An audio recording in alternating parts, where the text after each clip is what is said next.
Welcome back to Dubsy Bricks for another episode of Building Mandalore in Lego. Last week, made a start on the Great Forge.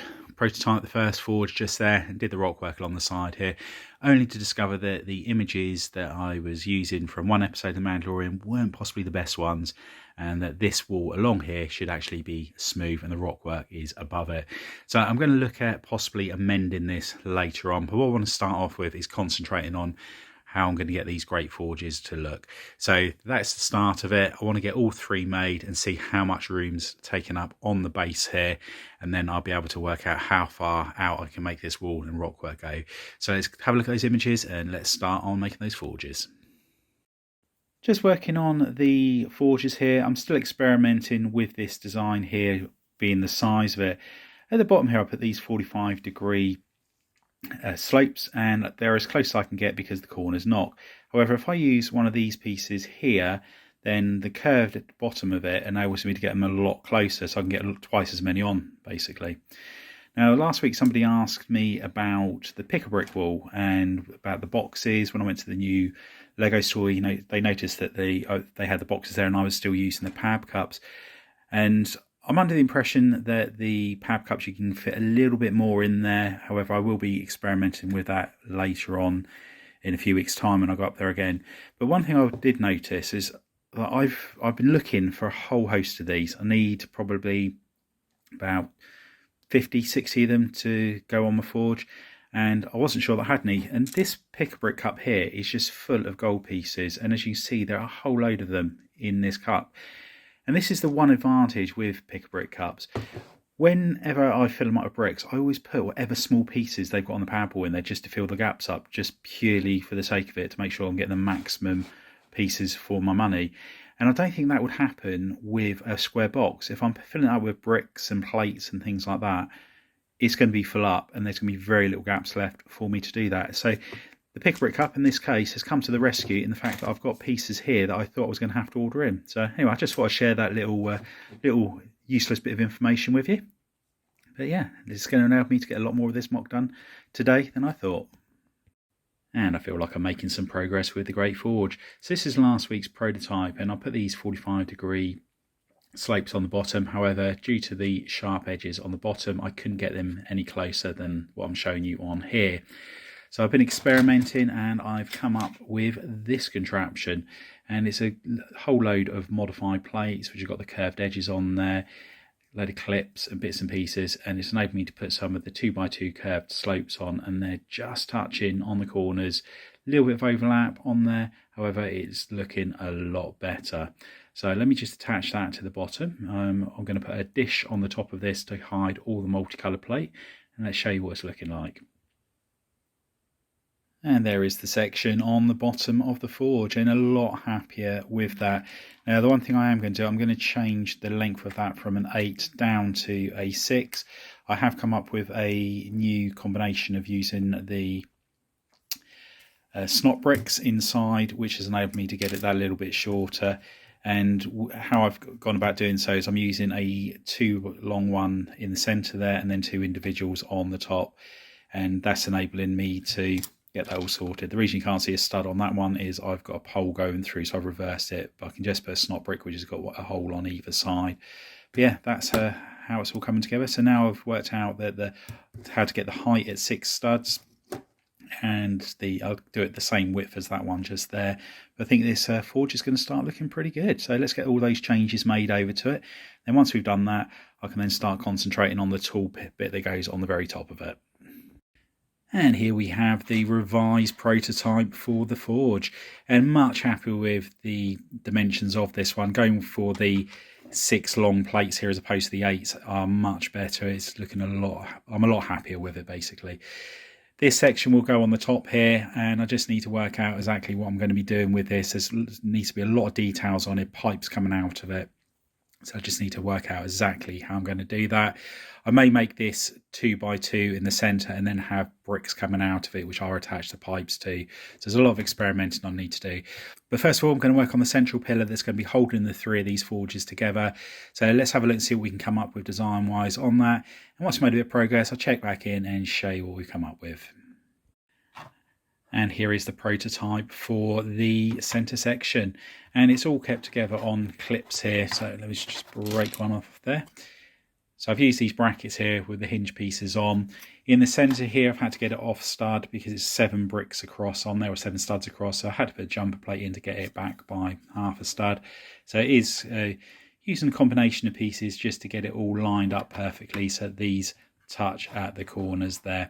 What I can then do is tile over the top of the 6 panels around here and get all of the finer details in that you see in that Mandalorian episode. First of all, what I need to do is build a tall center structure up, so a larger version of this, and then I'll clip the panels on afterwards and get those details in. One thing I do need to do is work out how I'm going to have the 3 pillars that are going to be coming out, which are going to support the forge. There are a couple of pieces I have got which give me the perfect angle, so hopefully I'll be able to integrate those into that. So let's start off by building that pillar. And here is the start of the tower. As you can see, there's snot bricks all around the edge and those brackets ready for the plating off to take place. And as you can see on the top there, we've got the hinges which are creating the angles necessary for the 3 support beams which will be holding the actual forges up. So let's carry on building the arms that are going to be coming out of here, put some bricks around the side, and then I can carry on building the tower up that a little bit further. And here is the pillar, pretty much the whole height of it now. And as you can see, I've put hinges all the way down there. That's what the plates will be sticking on. The ones on the side here are helping to keep it all together. And once I've tiled on that as well, it's going to help to keep it that a little bit firmer as well. So I'm going to start on the tiling and see how much detail I can get into these parts here. Then once I've completed that section, I'll replicate that on the panels, which will be going on the hinges. So let's get those tiles out and see what we can come up with.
And there is the bottom of the support pillar all tiled off, and really liking the details on there. I think I've captured a fair few of them that you see in the image on the screen now.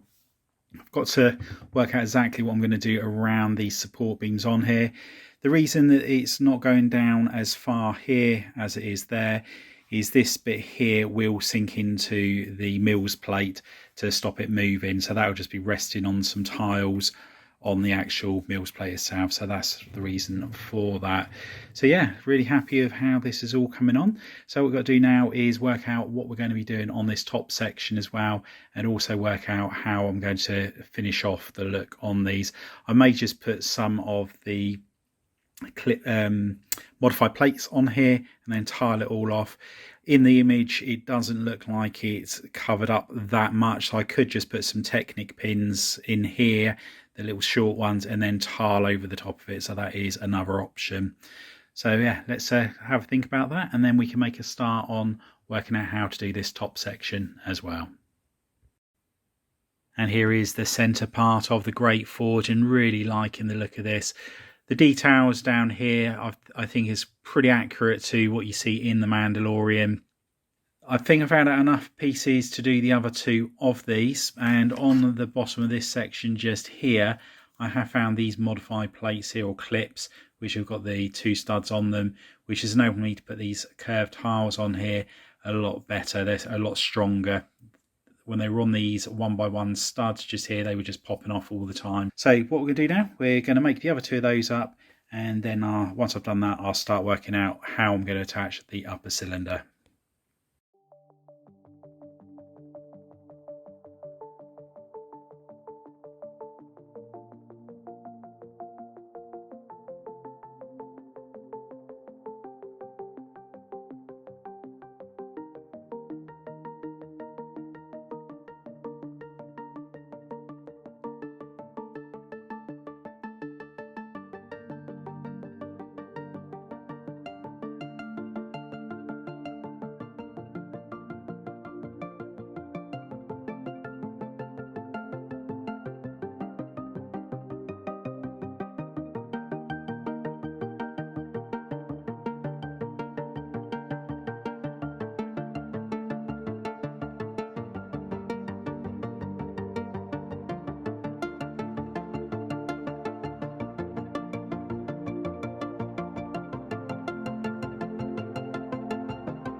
And here is the first attempt at suspending the forges onto the centre column here.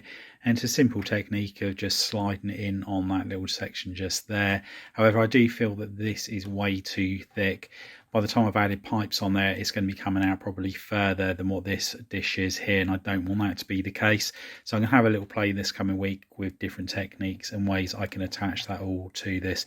The other thing as well is this is all so flimsy. It's only kept on by a couple of studs here and there. So I want to make something that's a little bit stronger as well. But really pleased with how this centre section has come out.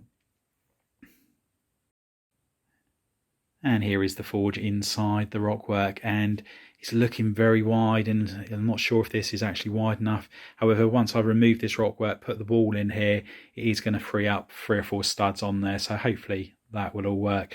But what I am considering doing is shrinking those back down to the original size that I came up with. But I'll have a play with that over the next week and see what looks best. And here are the majority of the minifigures that I've got for the Mandalore mock. The 332nd Troopers, they are from the AAT set number 75283. So they are the original ones which haven't got the helmet holes in there. The Mandalorian Warriors, they're from the poly bags and also from the Mandalorian Starfighter set. Now I have got some of the new 332nd battle packs, and I've also got some more of these poly bags. So let's get these all opened and let's get them added to the plate here.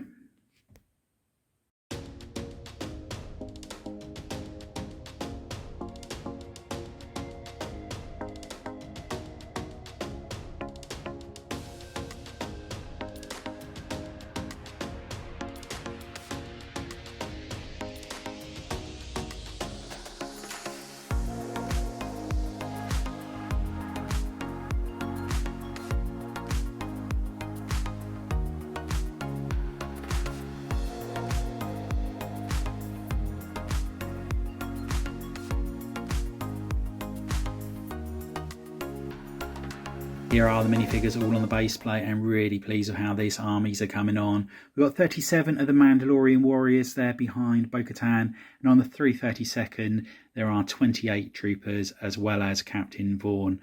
Gar Saxon, I have got 4 of the Super Commandos to go with him, however they're still in boxes. I will need to get more of those, and I'll probably have to go down the custom route, as buying the Mandalorian speed will be a ridiculously expensive way about building an army of them up. And I'm not sure how many I'm actually going to need for the mock just yet, but really pleased with this base plate of figures here. I was hoping to get a little bit more building work done this week than I have. However, the centre part of the forge, as well as working out the techniques on the actual forges themselves, has been more time consuming than anticipated. I was hoping to have got the rock work all moved up above a wall, but it's going to have to wait till next week. Anyway, I hope you've enjoyed this update. If you have, please give us a big thumbs up. If you haven't already done so, please consider subscribing to the channel and hit that notification bell so you don't miss any future content on the channel. And please share it with your family and friends. Anyway, thanks for walking on by. See you next time. Bye for now.